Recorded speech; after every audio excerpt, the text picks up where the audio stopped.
لیکن ہمارے نوجوانوں کو عام طور پہ تاریخ نہیں پتہ. سوال ہو رہا ہے ہمارے حکمران، ان کو تو کم از کم پتہ ہونا چاہیے.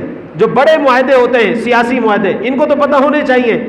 برطانیہ سے درخواست ہے کہ فلسطینیوں کا ان کا حق دلایا جائے. امریکہ سے درخواست ہے کہ ان فلسطینی بیچارے معصوموں کو ان کا حق دلایا جائے. اس امریکہ سے درخواست ہے جو امریکہ اس حالت جنگ میں بھی اسرائیل کو اسلحہ بیچ رہا ہے. ابھی اس نے کل پرسوں منظوری دی ہے کہ اتنا اسلحہ پتہ نہیں کتنے بلین کا اس کو اسلحہ بیچا جائے. جو امریکہ اسلحہ بیچ رہا ہے اس سے درخواست ہے کہ آپ ماشاءاللہ ظالم ہیں، آپ سے ہم انصاف کی توقع کر رہے ہیں. اللہ رب العزت نے قرآن میں ارشاد فرمایا ایبتغون عندهم العزہ، فرمایا کہ کیا یہ لوگ جا کر کافروں سے عزت تلاش کرتے ہیں؟ فإن العزة للہ جمیعا، فرمایا کہ ساری عزتیں اللہ کے پاس ہیں.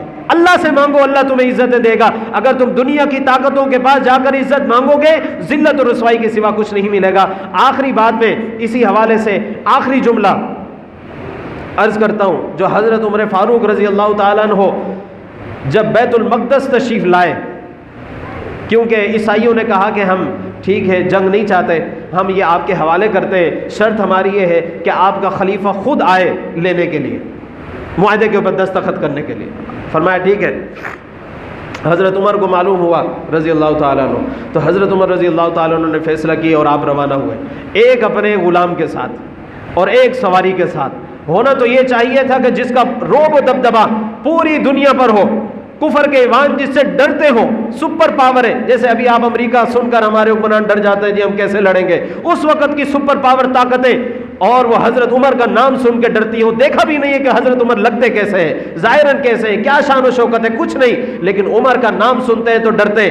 وہ حضرت عمر جاتے تو پروٹوکول کے لیے 80,000 آگے لے جاتے، 80,000 پیچھے لے جاتے، اونٹوں کی لائن لگوا دیتے. پتہ چلتا بھئی آنے والا جو ہے وہ بہت بڑی سلطنت کا مالک ہے، مدینہ کی ریاست کا امیر المومنین ہے، پتہ چلتا. لیکن آپ نے ایک غلام لیا اور ایک سواری لی، آدھا رستہ اس کو سوار کیا اور آدھا رستہ خود سوار ہوتا، اور آپ کے کپڑوں کے اوپر پیوند لگے ہوئے. جب آپ مسجد اقصیٰ کے قریب پہنچے تو اس وقت باری غلام کی تھی، باری باری چل رہے تھے.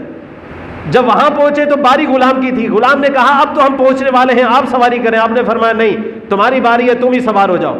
اور آگے کیچڑ آئی، راستہ گندا تھا، پیدل ہی چل رہے تھے، تو آپ نے اپنی جوتیوں کو اٹھایا، بغل میں رکھا، کپڑوں کو اس سے اونچا کیا اور کیچڑ سے گزر گئے. آگے حضرت عبیدہ بن جراح، جنہوں نے فلسطین میں جو عیسائی تھے ان کو مجبور کیا تھا معاہدے پہ، یہ وہاں پر موجود ہے. یہ بھاگتے ہوئے آئے، حضرت عمر سے عرض کیا کہ یہ لوگ بڑے شان و شوکت سے رہنے والے ہیں، اپنے بادشاہوں کی بڑی عزت اور بادشاہوں کو بڑا مقام اور بڑی چیز سمجھتے ہیں. آپ کا انہوں نے نام سن رکھا ہے، بڑا روب داب ان کے ذہنوں میں ہے. آپ اس حالت میں آئیں گے، پاؤں میں کیچڑ لگی ہوئی ہے، یہاں پر آپ نے جوتی لگائی ہوئی ہے، آپ ادھر پیدل آ رہے ہیں، غلام جو ہے آپ کی سواری پر ہے، تو اچھا تاثر نہیں پڑے گا. آپ نے فرمایا کہ اے عبیدہ بن جراح، کاش یہ تم نے نہ کہا ہوتا، تم اتنے بڑے حضور صلی اللہ علیہ وسلم کے صحابی، کوئی اور بات کرتا تو میں اس کو نشان عبرت بناتا. تم اتنے بڑے بندے ہو، تم سے یہ امید نہیں تھی. اور پھر آپ نے فرمایا انا کننا اذل قوم فعزنا اللہ بالاسلام، فرمایا تمہیں پتہ ہے ہم لوگوں کی کوئی عزت نہیں تھی، تاریخ کے اندر ہمارا کوئی مقام نہیں تھا، اللہ رب العزت نے اسلام کی وجہ سے ہمیں عزت عطا فرمائی ہے. آپ جو آج جو دنیا کے اندر عمر کا نام ہے وہ میری وجہ سے نہیں کہ میں خطاب کا بیٹا ہوں، بلکہ میرا نام اس لیے ہے کہ اللہ رب العزت نے اسلام کی خدمت کی وجہ سے میرا رعب ان کے دلوں میں بٹھایا. یہ ساری عزتیں اسلام کی وجہ سے ہیں. پھر فرمایا فَمَهْمَا نَطْلُبُ الْعِزَّةَ بِغَيْرِ مَا أَعَزَّنَا اللَّهُ بِهِ أَذَلَّنَا اللَّهُ، فرمایا کہ جب بھی امت عزت اسلام کے علاوہ کسی اور طریقے سے حاصل کرنے کی کوشش کرے گی، اللہ ان کو دوبارہ ذلت اور رسوائی میں ڈال دے گا. فرمایا یہی ایک راستہ ہے عزت کا، اسلام کے ذریعے عزت دی ہے، اسلام کے ذریعے عزت رہ سکتی ہے.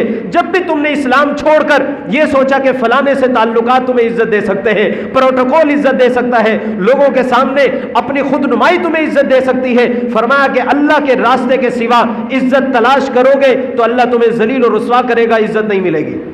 یہ راستہ تھا، یہ آسان راستہ تھا.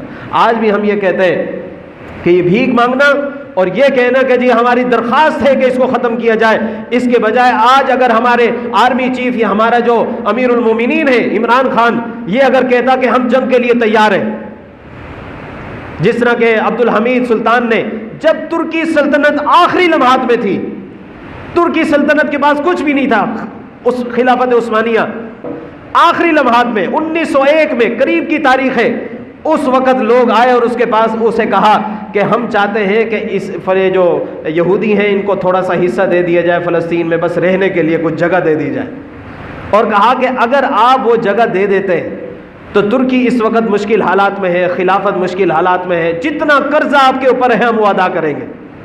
یہ کہا، یہی لالچیں شروع سے دیتے آ رہے ہیں، ہمارے والے اب لالچ میں آ جاتے ہیں، پہلے والے لالچ میں نہیں آتے تھے۔ اس نے کہا کمزور ہے لیکن ہم لڑ کر ہی اپنا دفاع کریں گے، جب تک جان ہے ہم لڑیں گے، اگر ہم مر جائیں اس کے بعد تم قبضہ کر لینا، لیکن جب تک ہمارے جسم میں جان ہے، جب تک ہم لڑ سکتے ہیں، جب تک ہم خون بہا سکتے ہیں۔ تو کہا کہ تھوڑا سا حصہ نہیں، یہودیوں کو میں ایک بالشت بھی نہیں دوں گا۔ یہ اس کی تاریخی کلمہ۔